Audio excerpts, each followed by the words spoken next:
It's time for Defending and Commending the Faith with Joe Mott, inviting the atheist, agnostic, and skeptic to examine for themselves the evidence for the Christian faith.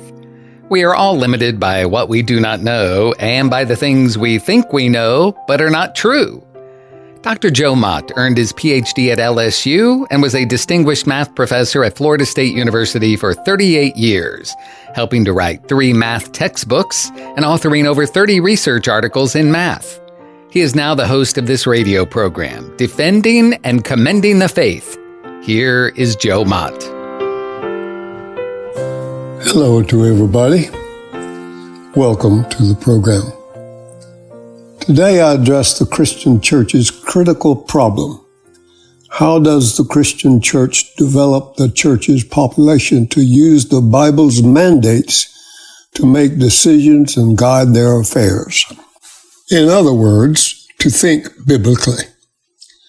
The fact of the matter is that the 2022 Barna survey has shown that only about 6% of the church's members, 51% of Christian pastors, and only 2% of parents of teenagers in the church have a biblical worldview. So it is very rare to find individuals with a biblical worldview. And how can we teach the next generation to think biblically if parents of teenagers don't have a biblical worldview themselves? Luke chapter 6, verse 40 speaks to this issue. It affirms, "A pupil is not above his teacher, but everyone, after he has been fully trained, will be like his teacher." We are in the process of raising the next generation, and unless we are purposeful about teaching them a biblical worldview, then they will get their worldview from another source. From kindergarten through the end of secondary school, the students spend 14,000 instructional hours in school, and they are being given a worldview without them knowing it.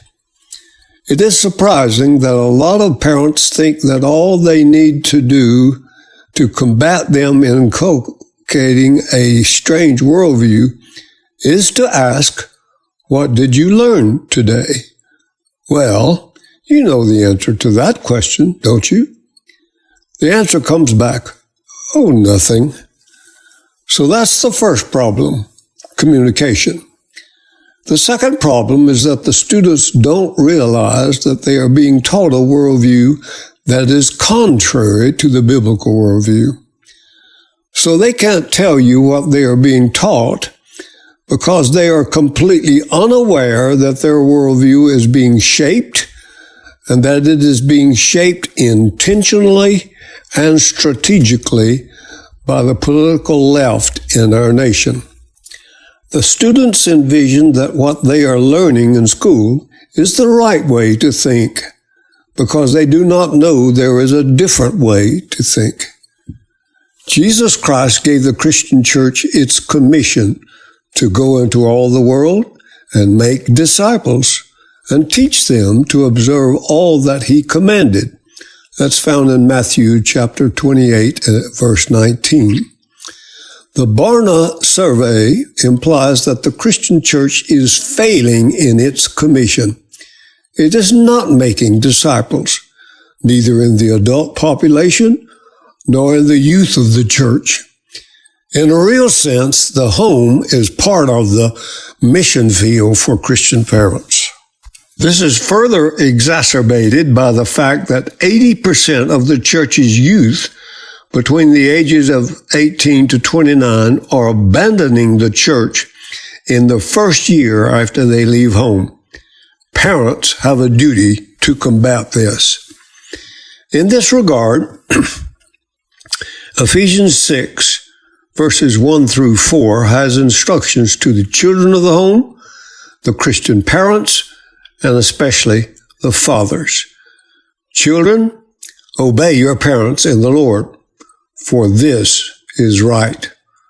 Honor your father and mother, which is the first commandment with a promise, so that it may be well with you, and that you may live long on the earth. Fathers, do not provoke your children to anger, but bring them up in the discipline and instruction of the Lord. These two words, discipline and instruction, that Paul uses here in the Greek is paideia, kai, nouthesia. The first word and third word are almost synonymous in meaning. The first means child training, chastening, or to correct by discipline. It stresses to train by act. The third word is to put in mind, admonish, give warning. It is training by word. Vine's Expository Dictionary says that the difference between admonish and teach is that the former has mainly in view the things that are wrong and call for warning. The latter has to do with the impartation of positive truth. Admonition differs from remonstrance. The former is warning based on instruction. The latter may be little more than a strong protest. In the church and in society, things have changed dramatically since about the middle of the 20th century. Those that were born then or later likely will not recognize the change. The received wisdom of that bygone time was that religion was on the way out. In their 1985 book, The Future of Religion, Secularization, Revival, and Cult Formation, William S. Bainbridge and Rodney Stark say, the most illustrious figures in sociology, anthropology, and psychology unanimously viewed that they would live to see the dawn of a new era in which, to paraphrase Sigmund Freud, the infantile illusions of religion would be outgrown. Time magazine joined the bandwagon with the April 8, 1966 issue with the red on black gut punch question on the cover asking, "Is God dead?" A half a century later, it remained one of the most iconic Time covers ever produced.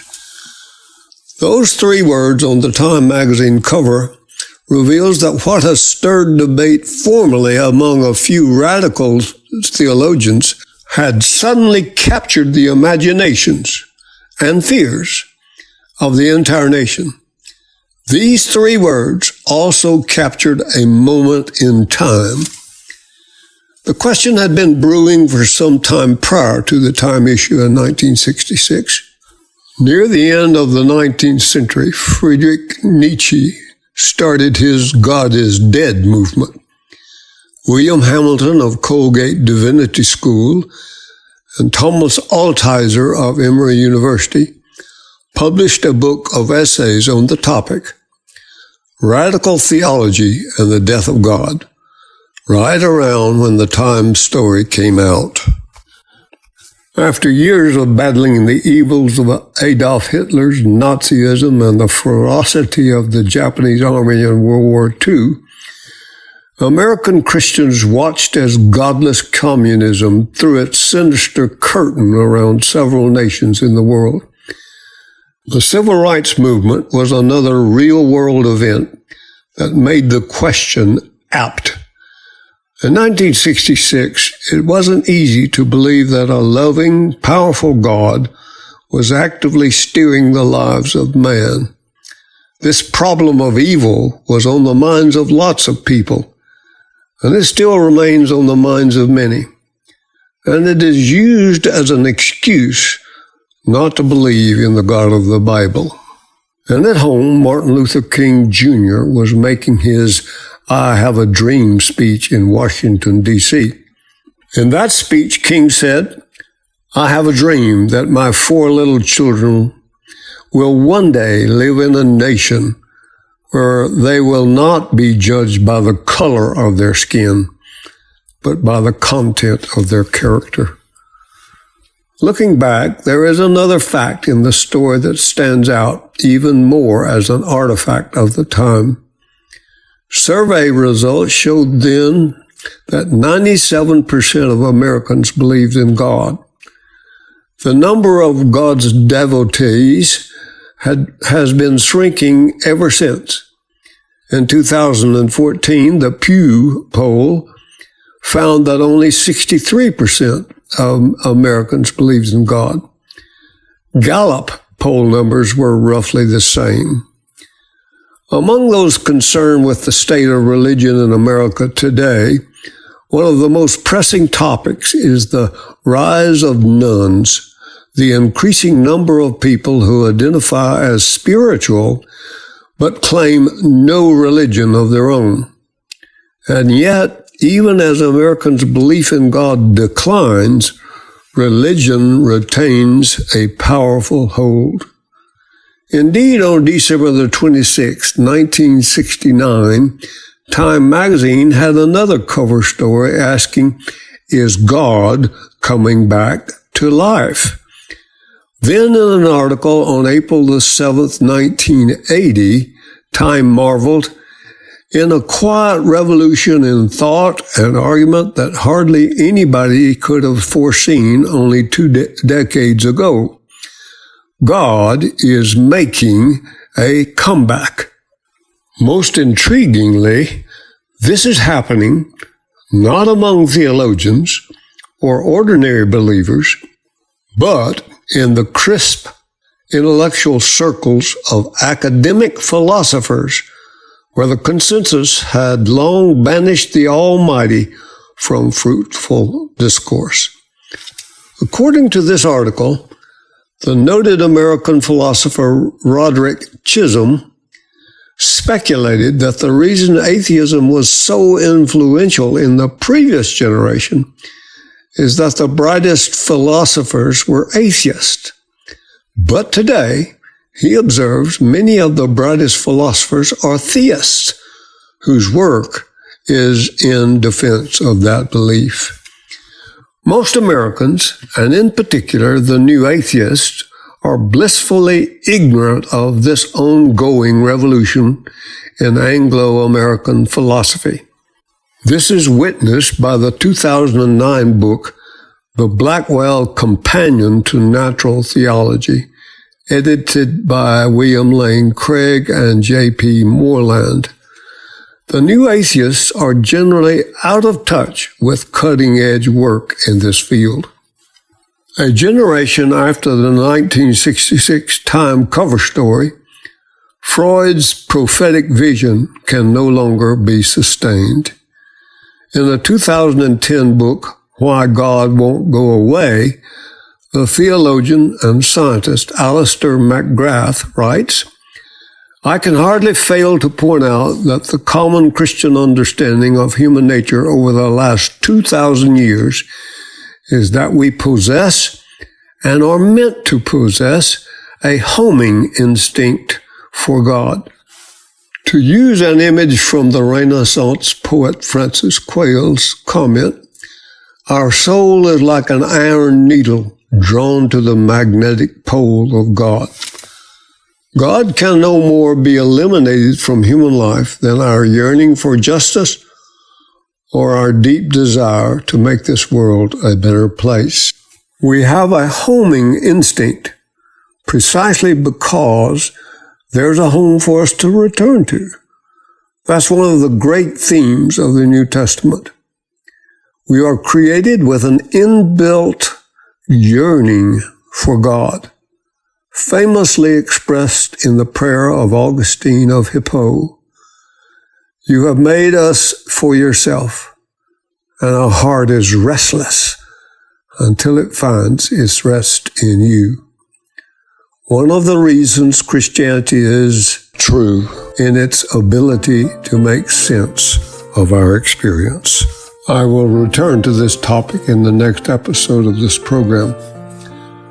Allow me to close by reminding you to exercise daily. walk with God.